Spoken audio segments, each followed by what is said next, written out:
ദിവ്യാത്മാക്കൾക്കെല്ലാം വിനീതമായ നമസ്കാരം. മനുഷ്യൻ്റെ മനസ്സ് ഈ ലോകഭോഗങ്ങൾ എത്ര കിട്ടിയാലും എത്ര അനുഭവിച്ചാലും മതി വരുന്നതല്ല. ഇത് ആഗ്രഹം അനുഭവിക്കും തോറും കൂടി വരിക മാത്രമാണ് ചെയ്യുന്നത്. അതാണ് അതിൻ്റെ സ്വഭാവം. മായ എന്നാൽ അജ്ഞാനം. അജ്ഞാനത്തിൻ്റെ സ്വഭാവം അതാണ്. ഈ ലോകഭോഗങ്ങൾ എത്ര കണ്ടനുഭവിച്ചാലും ഇത് അനുഭവിച്ച് മടുക്കുമ്പോൾ മറ്റൊന്ന് വേണം, അതും അനുഭവിച്ചാൽ മടുത്താൽ മറ്റൊന്ന് വേണം. ഇതാണ് ലോകവസ്തുക്കളുടെ സ്വഭാവം. അത് മായയുടെ ശക്തിയാണ് അതിന് കാരണം.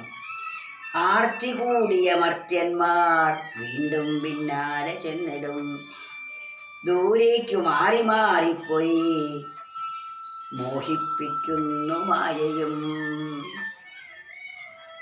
മരുഭൂമിയിലുള്ള മരുപ്പച്ചയുടെ സ്വഭാവത്തെക്കുറിച്ചാണ് ഇവിടെ വിവരിക്കുന്നത്. സുഖമെന്ന അല്ലെങ്കിൽ അവിടെ ദാഹിച്ചു വരുന്ന ഒരാൾക്ക് വെള്ളം കുടിക്കലാണല്ലോ ഏറ്റവും സുഖപ്രദമായിട്ടുള്ളത്.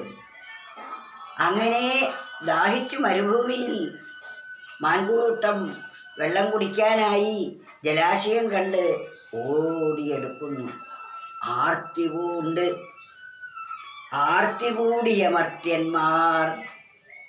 മാനക്ക വെള്ളത്തിന് വേണ്ടിയാണെങ്കിൽ ഇവിടെ ആർത്തി കൂടിയ മർത്യന്മാര്, ആർത്തി കൂടിയ മനുഷ്യർ ഭോഗസുഖങ്ങൾക്ക് വേണ്ടി പരക്കം പായുന്നു.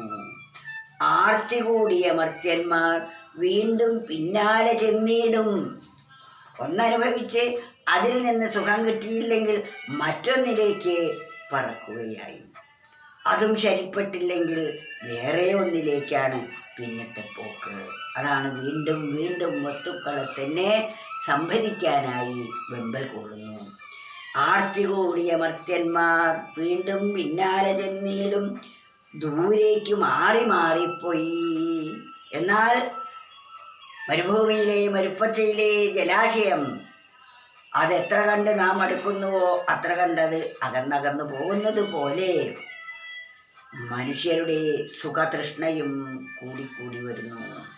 ദൂരേക്ക് മാറി മാറിപ്പോയി മോഹിപ്പിക്കുന്നു മായയും. ആ വസ്തുക്കളിൽ മായ എന്നാൽ ഇല്ലാത്തതായ ഒരു വസ്തു ഉണ്ട് എന്ന തോന്നലാണ്. അതിനേറ്റവും പ്രത്യക്ഷത്തിലുള്ള ഉദാഹരണമാണ് മരീചിക, കാനൽ ജലം എന്നും പറയും. ഈ മരീചിക എന്നത് വാസ്തവത്തിൽ അവിടെ വെള്ളമില്ല, ഉണ്ട് എന്ന് തോന്നുകയാണ്.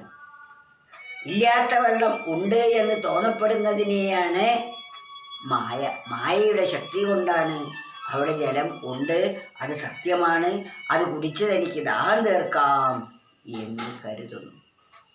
എന്നാൽ അതിൻ്റെ മിഥ്യാത്വത്തെ മനസ്സിലാക്കിയ ഒരാൾ ആ ജലാശയത്തിന് വേണ്ടി ദാഹം തീർക്കാൻ ഒരിക്കലും ഓടുകയില്ല. ഇവിടെ ഓടുന്നത് എന്തുകൊണ്ട്? അതിനെ സംബന്ധിച്ച അറിവില്ലായ്മ കൊണ്ട്. ആ അറിവില്ലായ്മയ്ക്കാണ് മായ എന്ന് പറയുന്നത്. പിടിക്കാനടുക്കുമ്പോൾ തെന്നിമാറി അകന്നിടും. അതാണ് സുഖത്തിൻ്റെ പിന്നെ സ്വഭാവം. പിടിക്കാനായി അടുക്കുമ്പോൾ തെന്നി മാറിയകന്നിടും, സുഖമെന്ന മരുപ്പച്ച വീണ്ടും മാടി വിളിച്ചിടും. സുഖം എന്ന് തോന്നുന്ന ആ മരുപ്പച്ച നമ്മെ വീണ്ടും വീണ്ടും വസ്തുക്കളിലേക്ക് ആകൃഷ്ടരാക്കുന്നു. അങ്ങനെ ആയുഷ്കാലം മുഴുവനും അന്വേഷിച്ചാലും കണ്ടെത്തുകയില്ല. കാരണം എന്താ? അങ്ങനെ ഒന്ന് അവിടെ ഇല്ല എന്നതാണ് വാസ്തവം. സുഖത്തെയാണല്ലോ നമ്മളെല്ലാവരും അന്വേഷിച്ച് തിരയുന്നത്. പക്ഷേ സുഖമെന്നത് ഒരു വസ്തുവിലും ഇല്ല. വസ്തുക്കളെല്ലാം ജഡവസ്തുക്കളാണ്. അവയ്ക്കോ സ്വന്തമായി ചേഷ്ടിക്കാനാവില്ല. ആ ആനന്ദസ്വരൂപിയായിരിക്കുന്ന ഈശ്വരൻ്റെ സാന്നിധ്യം കൊണ്ടാണ് ഇവ ചലിക്കുന്നത് തന്നെ. അത് ആനന്ദസ്വരൂപിയാണ്. ഇത് അനിത്യവുമാണ്. അനിത്യങ്ങളിൽ നിന്നൊരിക്കലും നിത്യമായ സുഖം നമുക്ക് ലഭിക്കുകയില്ല. അതിനാൽ നമ്മൾ ഇതിൻ്റെ സ്വഭാവത്തെ ശരിക്കും മനസ്സിലാക്കി ഇതിൻ്റെ പിന്നാലെ ഓടാതെ ഇരുന്നാൽ മതി. സുഖസ്വരൂപിയായിരുന്ന മനസ്സ് അടങ്ങുമ്പോൾ പരമമായ നിർവൃതിയുടെ ഉടമകളായി തീരും നാം ഓരോരുത്തരും. ആർത്തി കൂടിയ മർത്യന്മാർ വീണ്ടും പിന്നാലെ ചെന്നിടും, ദൂരേക്കു മാറി മാറിപ്പോയി മോഹിപ്പിക്കുന്നു മായയും. ഹരേ